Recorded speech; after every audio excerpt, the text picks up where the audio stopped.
there, welcome or welcome back to my channel, or if you're new here, hi, my name is Samantha and this is my channel where I talk all about books.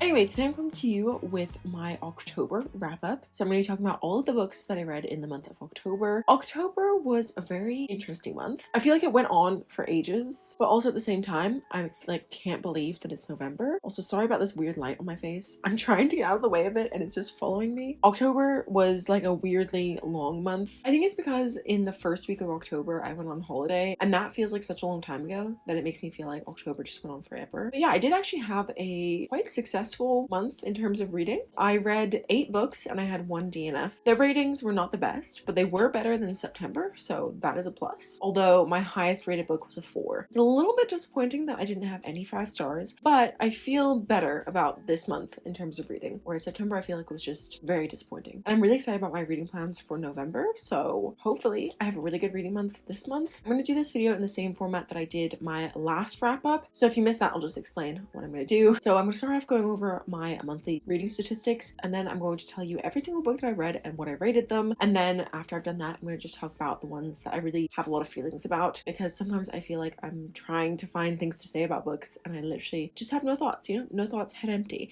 So yeah, I'm just going to talk about the ones that I really feel like talking about. But anyway, let's start off with my reading statistics, shall we? So in the month of October, I finished a total of 8 books and I read 2,388 pages. In terms of my mood, as usual, we have a wide variety of moods, but my biggest ones were funny, adventurous, lighthearted, and informative, because I read 3 nonfiction books in October. One of my goals this year was to read 1 nonfiction book per month, and I've really fallen behind on that, so I'm now trying to catch up. In terms of pace, I read mostly medium-paced books, with that making up 50% of my reading, and then I also read 38% fast-paced and 13% slow-paced, so that's just 1 slow-paced book. I read 3 books that were under 300 pages, which is interesting. I normally don't read that many short books, but I mostly read books that were between 300 and 499 pages, which is my usual. I typically choose books that are that size. I don't know why. I think it's just 'cause, like, it's a good size, but it's not too big and too intimidating. But at the same time, I really do want to try to read more big books because I really love them sometimes, not all the time, obviously. But I've read a bunch that I've really loved, and I like the fact that you have to put in that extra work. But at the same time, it just feels so daunting. But I really need to get better about this. Maybe that should be a goal for next year, is to read more tomes. Anyway, we're not talking about next year yet.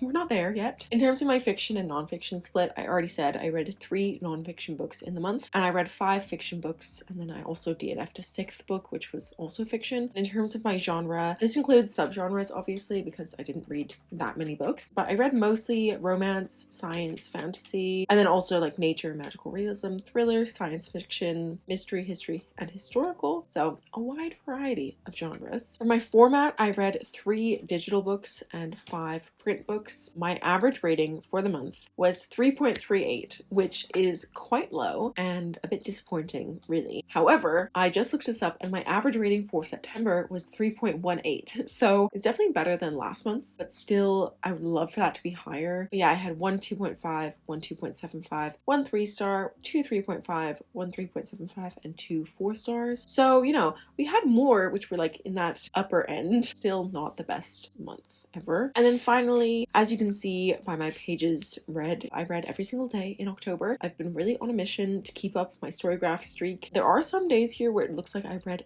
a lot, and I'm not actually sure if I really did read that much in those days or if I just forgot to update the day before. Anyway, so those were all of my reading statistics, and now let's go over all the books that I read and what I rated them, and then I'll give you some reviews. So the first book that I read in the month was The Takedown by Carly Walker. This is actually an advanced reader copy that I had, although it is now out, and it's a Christmas book, but I gave this book a 2.5 out of 5 stars. The next book that I read was The Bilingual Brain by Albert Costa, and I gave this a 3.5 out of 5 stars. Then I read The League of Gentlewomen Witches by India Holton, and I gave this like 2.5, 2.75. Next, I DNF'd a book, which was The Hurricane Wars by Thea Guanzon, I think is how you say her name. This one was not very good. The next book that I read, I actually own physically, and I read Will My Cat Eat My Eyeballs and Other Questions About Dead Bodies by Caitlin Doty, and I gave this a 3 stars. Then I read The Wager by David Gran, and I gave this 4 stars. Next, I read The Unmaking of June Farrow by Adrian Young, and I gave this a 3.75 out of 5 stars. I also read The Very Secret Society of Irregular Witches by Sangu Mandana, and I gave this a 3.5 out of 5 stars. And finally, I read Starter Villain by John Scalzi, and I gave this 4 stars. So yeah, those are all of the books that I read, and now let's talk about some of them in a little bit more depth. So I'm not going to talk about The League of Gentlewomen Witches or The Very Secret Society of Irregular Witches in this video, because I did just post a witchy reading vlog where I talked about those books in depth. So if you're interested in checking that out, please do. I would love it if you did, and leave me a little comment. But yeah, I'll link that video up in the card in case you want to know all of my thoughts on 6 different witchy rom-com books that I read. You can finish this video first, that's fine. But apart from that, I think we're gonna go in order from my least favorite to my favorite for this. So we're gonna start off with The Hurricane Wars. What an absolute flop. I saw this book on so many lists talking about romantasy that was coming out in the autumn that everyone was anticipating, and that was really good, and this book was so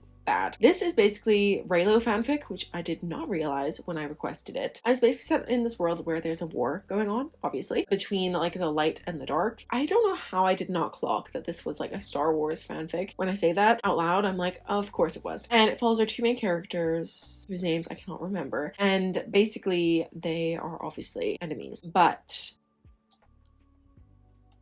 what the hell even happens in this book?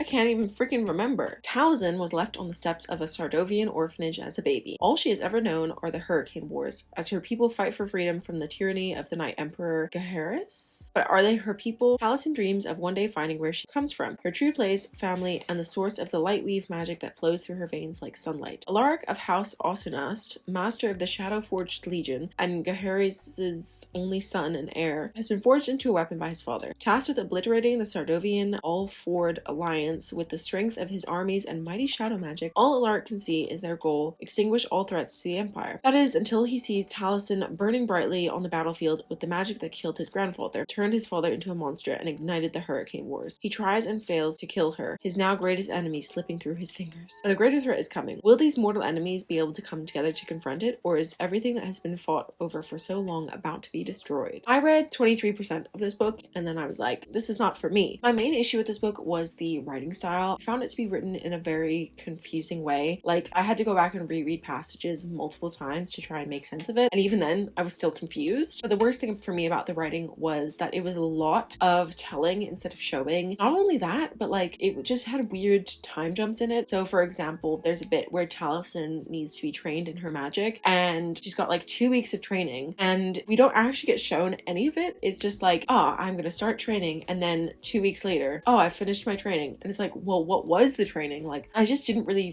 feel like it flowed well at all. Like, I was just very, very confused about what was going on. Yeah, it just wasn't very good, unfortunately. A lot of people seem to really like it, and I don't really know what I'm missing. I DNF'd that book, and I wouldn't really recommend it. The next one I'm going to talk about is The Takedown by Carly Walker. Like I said, I gave this a 2.5 out of 5 stars, so it wasn't a very high rating, but I kind of knew what I was going to get before I went into it. Like, I knew this wasn't going to be very good, but like, it was still a fun time. If you like Die Hard as a Christmas movie, you'll probably like this book. This basically follows our main character, Sydney, who is a CIA agent, and she's basically been undercover, traveling around a lot, doing her job, and not really spending that much time with her family recently. And the holidays are coming up, and she's only just found out that her baby sister is engaged to the son of a crime lord. And so basically she is tasked to go and spy on her family and her younger sister's new fiance, Johnny Jones, and see if she can find something that will bring him down, because it looks like they've got something big planned for New Year's Eve. So she is basically sent home for the holidays to investigate this crime family. But there is a little bit of a complication as Sydney meets Johnny's bodyguard called Nick, and basically she has to seduce him to get all the secrets. But maybe, just maybe, they will also fall in love in the meantime. This is a very fun but like silly premise of like, let's mash together a Christmas movie with like crime and mafia family. Like, let's just kind of get everything in one strange Christmas book. So yeah, I think if you like Die Hard as a Christmas movie, you might enjoy this as a Christmas book. But it really felt like one of those like really bad Netflix movies where you watch it and you're thinking to yourself the whole time, like, why am I doing this? Like, this is not very good. But at the same time, you're like, okay, I'm kind of having fun. And that's how I felt about this book. Like, I had fun while I was reading it, but it wasn't good, which is why I gave it 2.5, which might seem a bit harsh. I feel like that's how I would also rate a Netflix Christmas movie. Like, it's not good, it's not written well, the plot is not very good in general, but like, it's still still entertaining. So yeah, maybe it's like a 3-star, but like a low 3-star. So yeah, with the holidays coming up, maybe you'll want to read it, maybe not. It's not terrible. It was a time. Okay, the next one that I'm just going to talk about briefly is Will My Cat Eat My Eyeballs by Caitlin Doty. I mentioned this in my autumn TBR, and I actually have been doing pretty well at completing that, so I'm pretty proud of myself. And yeah, I basically started this at the beginning of the month with the plan to kind of read like 1 or 2 questions a day. It's basically told in that format of like, there's a question and she spends a few pages answering that question. You learn more about death. Then actually after a while, I kind of got bored, so I didn't read every single answer because there were some questions where it was like, I just am not interested in this topic. But in general, like, it was okay. I'm actually much more interested in reading her other book, not Smoke Gets in Your Eyes. It's From Here to Eternity. She basically went around the world and kind of learned about different customs about death in different countries. That one sounds a lot more interesting to me than this one. This was kind of weird because the questions were submitted by children, so I think she kind of tried to write this to appeal to any audience, which is quite good, but I do feel like it kind of felt a bit juvenile. But then there were references that only older people would understand, and like she mentioned that, she'd be like, oh, don't worry kids, you won't get this reference. So yeah, it kind of felt like she was writing to children, but like also trying to write to any audience. There's nothing wrong with this book necessarily, it's just not the most interesting thing I've ever read in my entire life. There were bits that I enjoyed, there were bits I didn't care to read that much, but I would definitely read more of her stuff. So the next book that I'm going to be talking about is The Unmaking of June Farrow by Adrienne Young. This is actually my first book by Adrienne Young that I've read. I was going to start with Spells for Forgetting and then got approved for the arc of The Unmaking of June Farrow, so started there, and I will go back and read Spells for Forgetting as well. This was an interesting blend of like magical realism, mystery, and also romance. I'm going to actually just read the synopsis. I'm sorry that that's not the most interesting way to explain the plot. However, I think that I could very easily spoil this book. I think you should really go in not knowing anything about it, but I think the synopsis gives you a little taste of what to expect. In the small mountain town of Jasper, North Carolina, June Farrow is waiting for fate to find her. The Farrow women are known for their living flower farm and the mysterious curse that has plagued their family line. The whole town remembers the madness that led to Susanna Farrow's disappearance, leaving June to be raised by her grandmother and haunted by rumors. It's been a year since June started seeing and hearing things that weren't there. Faint wind chimes, a voice calling her name, and a mysterious door appearing out of nowhere. The signs of what June always knew was coming. But June is determined to end the curse once and for all, even if she must sacrifice finding love and having a family of her own. After her grandmother's death, June discovers a series of cryptic clues regarding her mother's decades-old disappearance, except they only lead to more questions. But could the door she once assumed was a hallucination be the answer she's been searching for? The next time it appears, June realizes she can touch it and walk past the threshold. And when she does, she embarks on a journey that will not only change both the past and the future, but also uncover the lingering mysteries of her small town and entangle her heart in an epic star-crossed love. I really enjoyed this book, and it gave me similar vibes to the book Tuck Everlasting by Natalie Babbitt. I'm not sure if any of you have read that.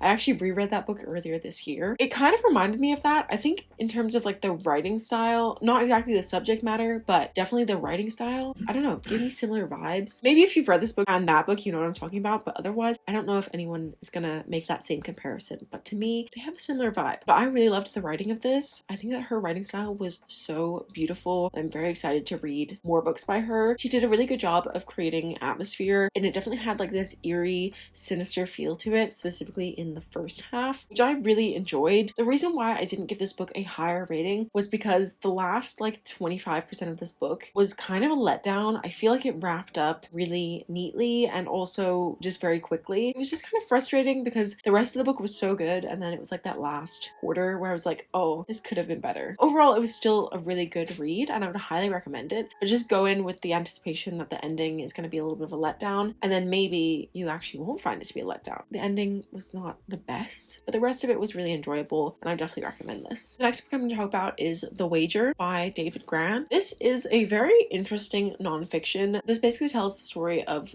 the ship, The Wager, which was a British ship that was basically sent on a mission to try and steal some treasure from the Spanish because they had a war going on at the time. And so basically they were sent after them, and they had to go on this very perilous journey and ended up getting shipwrecked on a remote island off the coast of Patagonia, and they were able to survive there for quite a long time, but it basically devolved into chaos. It had kind of a Lord of the Flies feel to it, although actually it obviously happened. This was such an interesting read. I thought I was going to enjoy this, obviously, otherwise I never would have picked it up, but I'm just very surprised that I did enjoy it as much as I did, because, you know, I never in my life would have thought that I would be picking up a book about like British naval history, and here we are, and I really enjoyed it. I gave it 4 stars. I think David Gran just has such a way with words, and he made this so interesting to read. Like, it honestly almost read like a thriller. It was very captivating, and I read this in like I think 5 days, which is very quick. I really enjoyed this one, and I would highly recommend if you're trying to read some more nonfiction. The last book that I read in the month of October, and actually my favorite book that I read, was a completely ridiculous book called Starter Villain by John Scalzi. This is actually my first ever John Scalzi book. I've heard about him before, but I had never read anything, and I just want to read anything else that he's written which is similar to this, because I know he's got some books which are more like space opera, and then he has some books which are more like this, which is kind of like satire, and this book was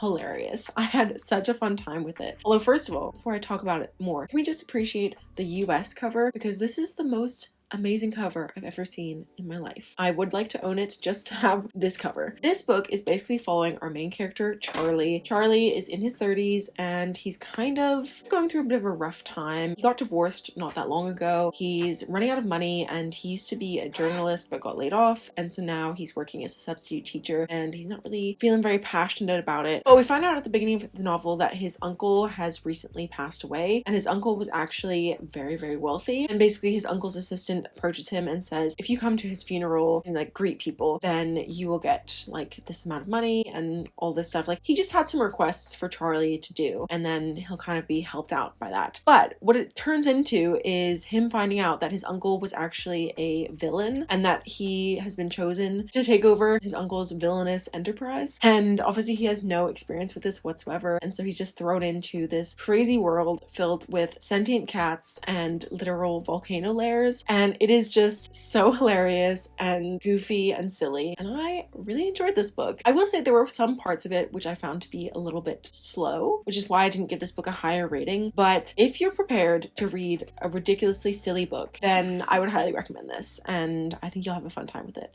especially if you love cats, which I do love cats. Those were all of the books that I read in the month of October, so please let me know what books you read down below. I would love to know. If you've read any of the ones that I mentioned, let me know your thoughts. But anyway, that is all that I have for this video, so I hope you liked it. If you did, please give a thumbs up. If you're new here, feel free to subscribe down below, and if you made it all the way to the end, please leave me a cat emoji for Starter Villain. I will see you very soon with another video. Bye! What did you say? Stayed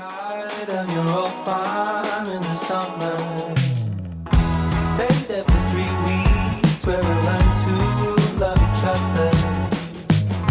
Wrote you letters, sent a message to the that day. Skip to the present.